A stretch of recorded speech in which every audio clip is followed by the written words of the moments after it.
It's a great day. My name is Shay Brown, the Happy Entrepreneur, and welcome to the Happy Entrepreneur Show, the #1 business development and revenue focused late night show in the country where we're on a mission. And our mission really is to inspire. Our mission is to empower, and our mission is to provide you, that's right, you, the entrepreneur, with all of the resources that are necessary to execute that big vision you have for the people you were called to serve. And on this particular episode, we have the one and only Chris Hicks, who's in the building, and he'll be talking about really how to overcome trauma. What's going on, Chris? How are you?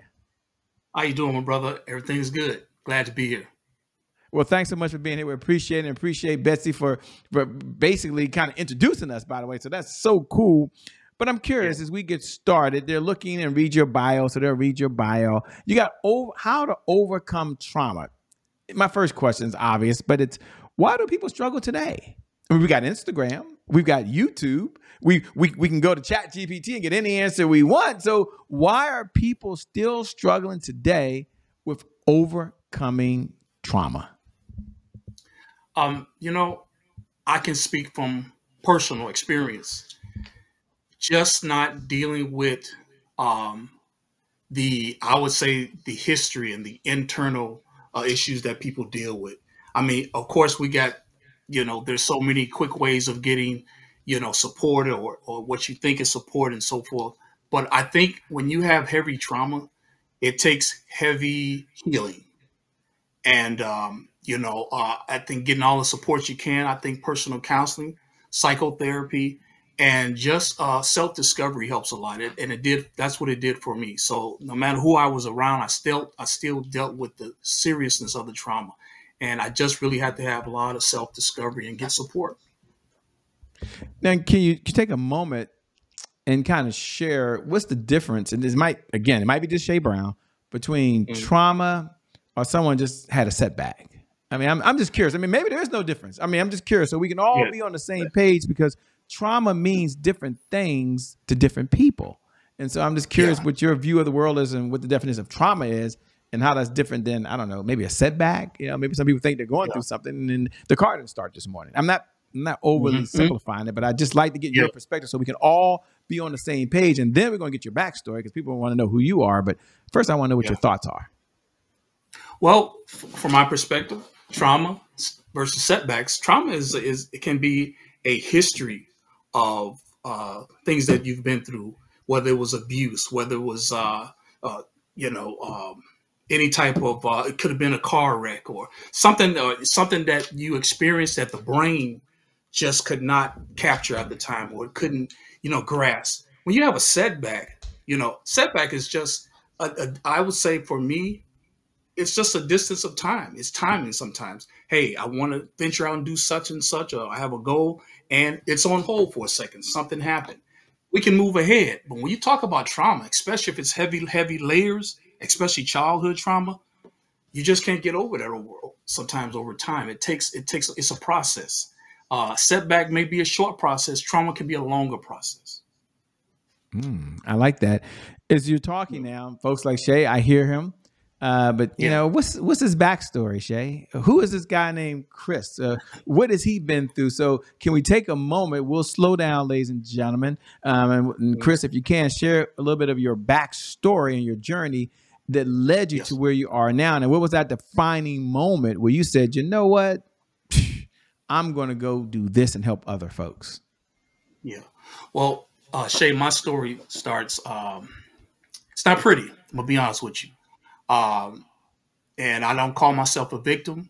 And I think for years I dwelled on the fact that I felt powerless, and I graduated from powerless to powerful. And my journey started, man. Chicago, Illinois. I live in Florida. And I've been there for 11 years, and my mom had me at I believe she was just turning 15. My dad had me at 17. South side of Chicago, and she had to give me up for adoption. And literally, she had me in the because the family, during that time, it was like the early 70s. You had a baby out of wedlock and so forth, not married. They shipped you down south or whatever. you had the baby and so forth. But it was a situation where my mom really wanted to keep me, but the family decided you're not old enough, you're not mature enough, and so she put me up a job. She literally had me in the hospital, had me. She was with me. She told me for about maybe 30 minutes, and they took me out of her arms, and she never saw me for another 39 years.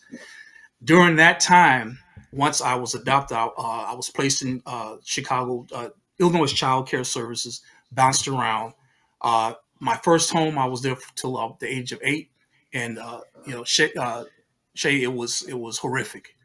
That's where the trauma began. It was abuse, physical abuse, verbal abuse, sexual abuse, and torture, and it lasted for about 8 years until child services removed. Then I went to my another home, who would get my last name, my last name Hicks. Her name was Laura Hicks. She was an elderly woman, single mom, lived on the South Side. She took care of me, raised me. It was just her and I. She also had other adopted children, but I was like the main guy. But here's I suffered another trauma. She passed away 5 years later. And now, you understand, Shay, the state, I'm still a ward of the state somewhat.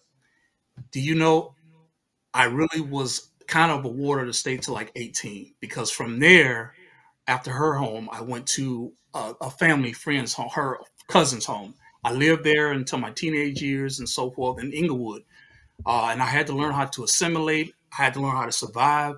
And she went to Mississippi. I decided to stay. And from there, man, I just fought. I went to college, and I'm just kind of, kind of breezing through it. But I wound up going to college, and then I met my high school sweetheart right after high school. Then I went to college, came back, and I kind of bounced around again, just trying to find work and find myself. And eventually, my wife and I get married, and I started to. When I went back to college, it was hard to manage college, hold a job, and all these things, but I was able to manage it, raising kids, 4 children, and I got through it. During those times, I stayed in school. I just stayed in school, and I kept pressing. I kept pushing. Long nights, just a lot of stress, but I kept pushing and doing this without parental guidance, man, just kind of doing it on my own. And I just decided not to give up. And just fast forward, and I started my first kind of job in my career is one of the summers of college. I would have these summer breaks, and I would go to Wisconsin, and I worked with young men who are in the inner city kids. And we had a camp in Wisconsin. And I would work with them, and I had a knack to work with people, man. And from there, got my associates in psychology. And then I went on and got a bachelor's in behavioral sciences. Then I went from there. I have a master's. But what really drew me to the field of, I love mental health. I am an advocate for mental health. My own experience, I did not want to see people suffer like I did. And whatever I can do to enhance, to encourage, to empower, that's what I want to do, because those are the things I wish I had that I did not. I had to get it on my own. No one gave me anything. And so I hope I answered your question. I can get a little long-winded, but I hope that somewhat answered your question. It answered. It was spot on. And my question is, thanks for being so authentic. Thanks for sharing the backstory behind that. We certainly appreciate that. Where did this will inside you to keep going without stopping? Is that something that was innate? Is that something that you picked up because you read a book? Just all kind of curious, because you had this burning desire to never quit when I guess you were in the middle of trauma. According to what you said earlier, trauma is something that happens over and over again. You can't just get rid of it, quote unquote, in your brain. Right. So where did the will come from that you had to keep going, man, through all of this trauma? My faith is one. And honestly, no one ever gave me anything. I had to fight for everything I had. I just didn't have time to quit. I just didn't have I had been through so much as a young child. I mean, you're talking about 5, 4, 3 years old. I was terrorized. And so I've always been a fighter. And I'm just used to it. I'm just used to it. Nothing comes easy. Nothing comes easy. So I kind of go ahead. I'm sorry. What do you say to the persons out there listening? This is an unfair question, but they're going through a lot right now. And they're like, Shay, Yeah. if he said, here are 5 steps or 3 steps, whatever the number is, that someone who's going through something right now, there's some trauma happening in their life, and they're like, man, Shay, what's the first thing he would recommend I do? I mean, I'm curious. I'm hearing him. I'm connecting with him on so many levels, or I know someone that's going through that right there, Shay. So what are 1, 2, or 3, or maybe 5 things that he would suggest, the steps that I can take to start getting myself out of this? What would you say to that person that's watching and listening now? One thing is, and I'm just saying from personal experience, is first thing is understanding that you are not a prisoner of trauma. You don't have to be. And that is through just getting to that self-actualization.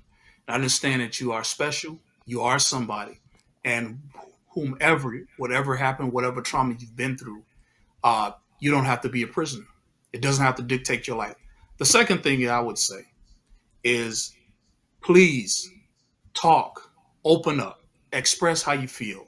Talk, tell people, listen, I was around people, my family, close friends, relatives. Do you know they had no idea what I was dealing with? I put on a face, I put the mask on, but I was struggling. I was depressed, full of anxiety,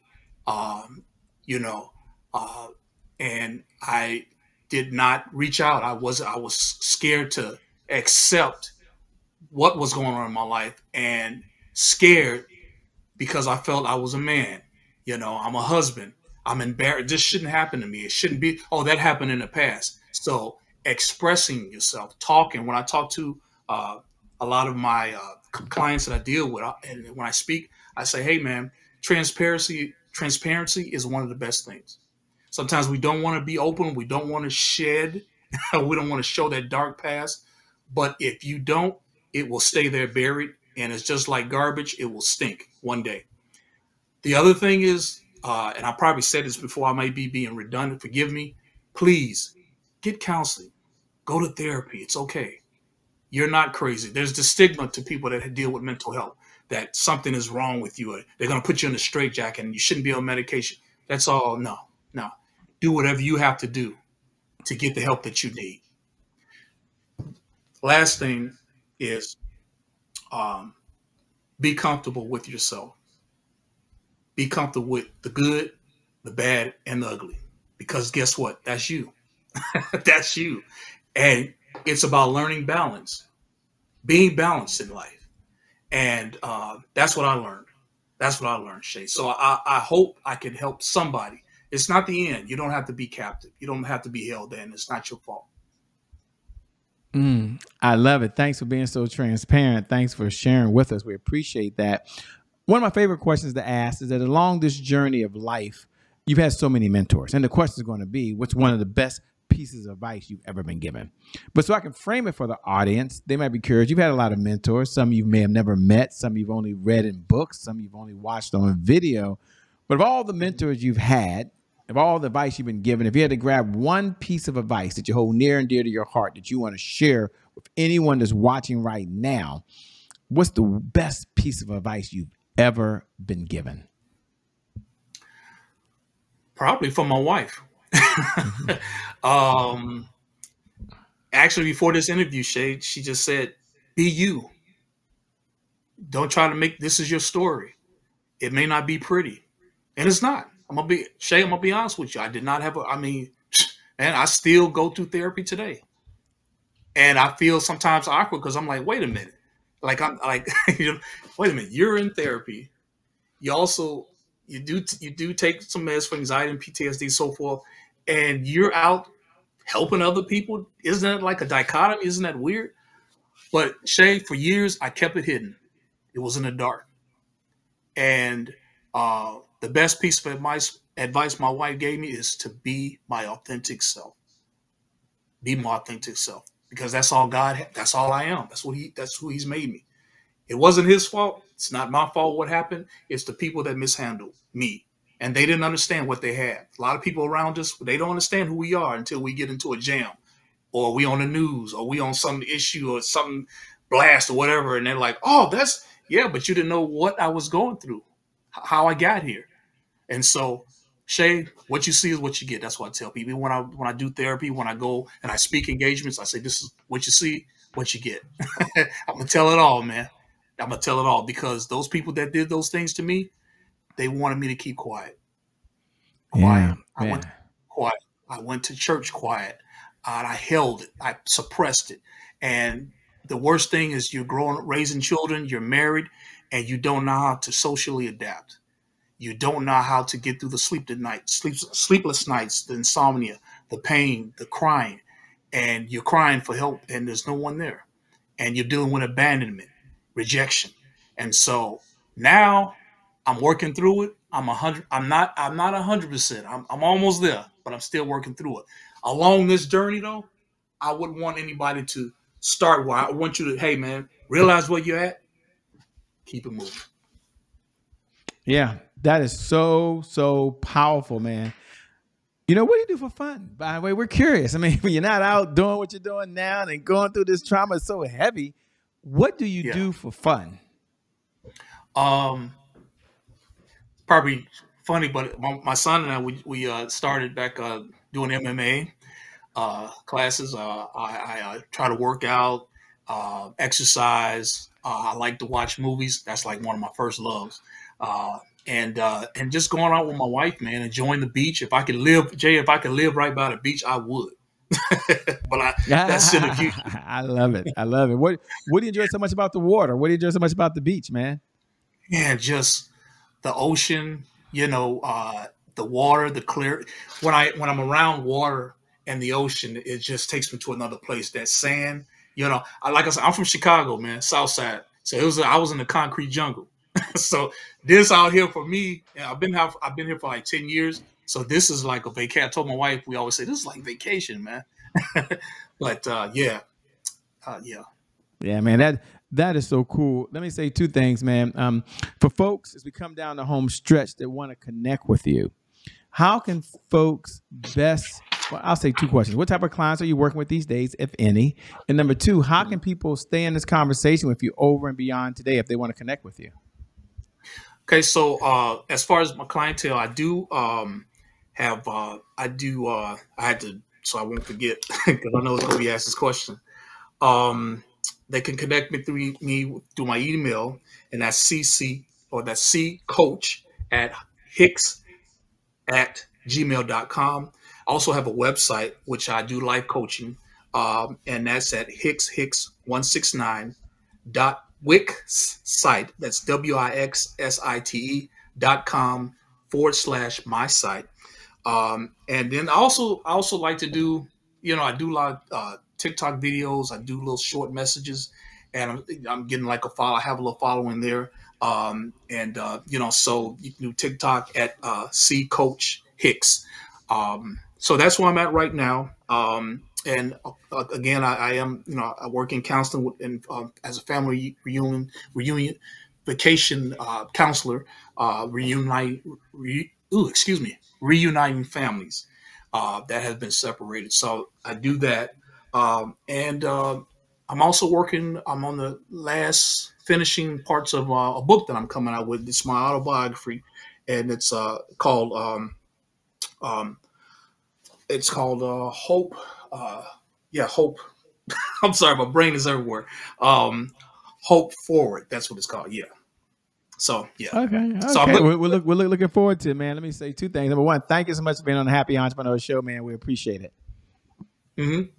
Thank you so much. I appreciate you. Thank you for having me. And thank you to viewers. Thank you for tuning in. Thank you for being here. I want you to know, as you're listening right now, I never get tired of telling you this every night at 11 p.m. Eastern Standard Time, that no matter what you're going through, that you're amazing, that you're so freaking awesome, that you've got this greatness that's deep, deep down inside of you, and that because you're here, that today is your January 1st. I love to say that. Today, right now, no matter what date it is your January 1st. And because of just that one reason alone, I believe your best is still yet to come. Your best is yet to come. Your better days are ahead of you. With that being said, my name, well, it's still Shay Brown. It hasn't changed. The Happy Entrepreneur. Make it a great day, everyone. And I promise you, from the bottom of my heart, we'll make some good things happen. We connect again next time. God bless. We wish you success. Thanks a lot, my man. Appreciate it. Peace.